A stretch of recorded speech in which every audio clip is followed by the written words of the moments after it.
मनुष्य इस जगत में सबसे बड़े फूलों के बीज लेके पैदा होता है, इसलिए मनुष्य जीवन की महिमा गाई है। चौराहा है मनुष्य का जीवन, वहां से रास्ते चुने जा सकते, वहां से नरक का रास्ता भी चुना जा सकता है और स्वर्ग का भी, और रास्ते पास पास हैं।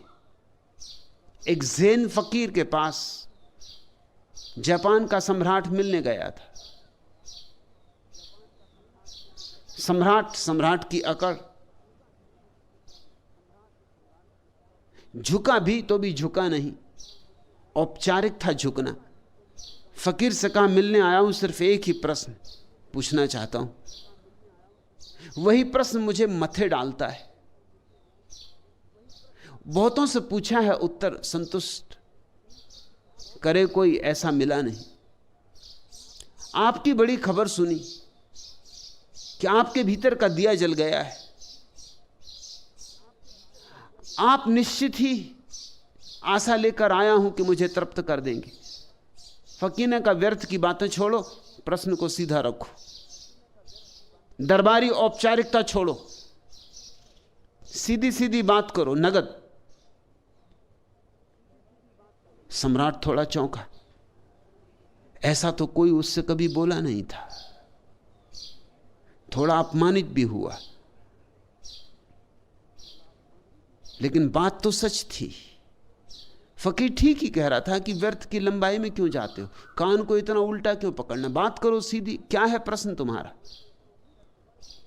सम्राट ने कहा, प्रश्न मेरा यह है कि स्वर्ग क्या है और नरक क्या है। मैं बूढ़ा हो रहा हूं और यह प्रश्न मेरे ऊपर छाया रहता कि मृत्यु के बाद क्या होगा, स्वर्ग या नरक। फकीर के पास उसके शिष्य बैठे थे, उन्होंने कहा, सुनो, इस बुद्धू की बातें सुनो। बुद्धू सम्राट को, और सम्राट से कहा कि कभी आईने में अपनी शक्ल देखी। ये शक्ल लेके और ऐसे प्रश्न पूछे जाते, और तुम अपने को सम्राट समझते हो। तुम्हारी हैसियत भिकमंगा होने की भी नहीं। ये भी कोई उत्तर था? सम्राट तो एकदम आग बबूला हो गया। म्यान से उसने तलवार निकाल ली, नंगी तलवार, एक क्षण और कि फकीर की गर्दन धड़ से अलग हो जाएगी। फकीर हंसने लगा और उसने कहा, यह खुला नरक का द्वार।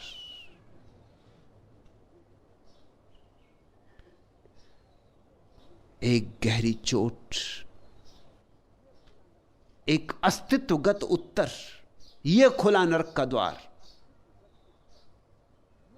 समझा सम्राट। तत्क्षण तलवार म्यान में भीतर चली गई, फकीर के चरणों पर सिर रख दिया। उत्तर तो बहुतों ने दिए थे, शास्त्रीय उत्तर, मगर अस्तित्वगत उत्तर, ऐसा उत्तर कि प्राणों में चुभ जाए तीर की तरह, ऐसा स्पष्ट कर दे कोई कि कुछ और पूछने को शेष न रह जाए। यह खुला नरक का द्वार। झुक गया फकीर के चरणों में। अब इस झुकने में औपचारिकता न थी, दरबारीपन न था, अब यह झुकना हार्दिक था। फकीर ने कहा, और यह खुला स्वर्ग का द्वार। पूछना है कुछ और ध्यान रखो, स्वर्ग और नरक मरने के बाद नहीं, स्वर्ग और नरक जीने के ढंग है, शैलियां हैं। कोई चाहे यहीं स्वर्ग में रहे, कोई चाहे यहीं नरक में रहे, कोई चाहे सुबह स्वर्ग में रहे, सांझ नरक में रहे, कोई चाहे क्षण भर पहले स्वर्ग और क्षण भर बाद नरक। और ऐसा ही तुम्हारी जिंदगी में रोज घट रहा है। मनुष्य जीवन की महिमा है। इस सम्राट में क्या खूबी थी? बोध। ये बात किसी पशु और पक्षी को नहीं समझाई जा सकती थी। और जिन मनुष्यों को न समझाए जा सके, जानना कि वे केवल नाम मात्र को मनुष्य हैं, होंगे पशु पक्षी। ये सम्राट निश्चित मनुष्य रहा होगा। मनुष्य शब्द देखते हो, मनन से बना है, जिसमें मनन की क्षमता है।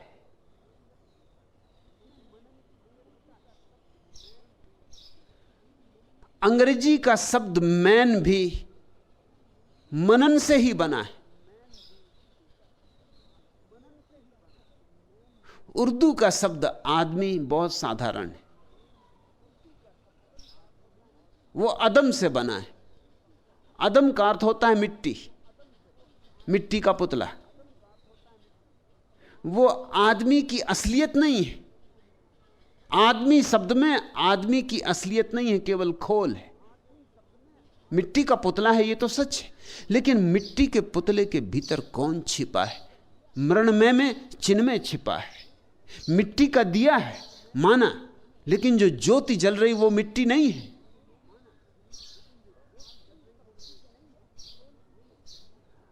आदमी शब्द में खोल की चर्चा है, मनुष्य शब्द में उस खोल के भीतर छिपे हुए गूदे की चर्चा है, आत्मा की चर्चा है। मनुष्य वह जो मनन कर सके, जिसके सामने विकल्प खड़े हों तो मनन पूर्वक चुन सके, यंत्रवत नहीं, मनन पूर्वक चुन सके, ध्यान पूर्वक चुन सके, जागरूकता से एक विकल्प को चुने। ऐसे जाग जाग के जो कदम रखता है वही मनुष्य है। से सबको तो हमें आदमी कहना चाहिए, मनुष्य नहीं। आदमी सभी हैं, मनुष्य बहुत कम है।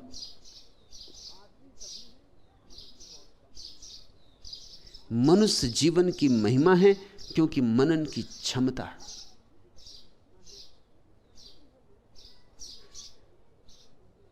दृष्टि है मनुष्य के पास एक, जो दृश्य को ही नहीं अदृश्य को भी देखने में समर्थ है। यह उसकी महिमा है। पशु भी देखते हैं मगर दृश्य ही देखते हैं, अदृश्य की उनके पास कोई प्रतीति नहीं होती। मनुष्य के कान ध्वनि को तो सुनते ही हैं, शून्य को भी सुन लेते हैं। और मनुष्य के हाथ पार्थिव को तो पकड़ ही लेते हैं, अपार्थिव को भी पकड़ लेते हैं। मनुष्य अपूर्व है, अद्वितीय है।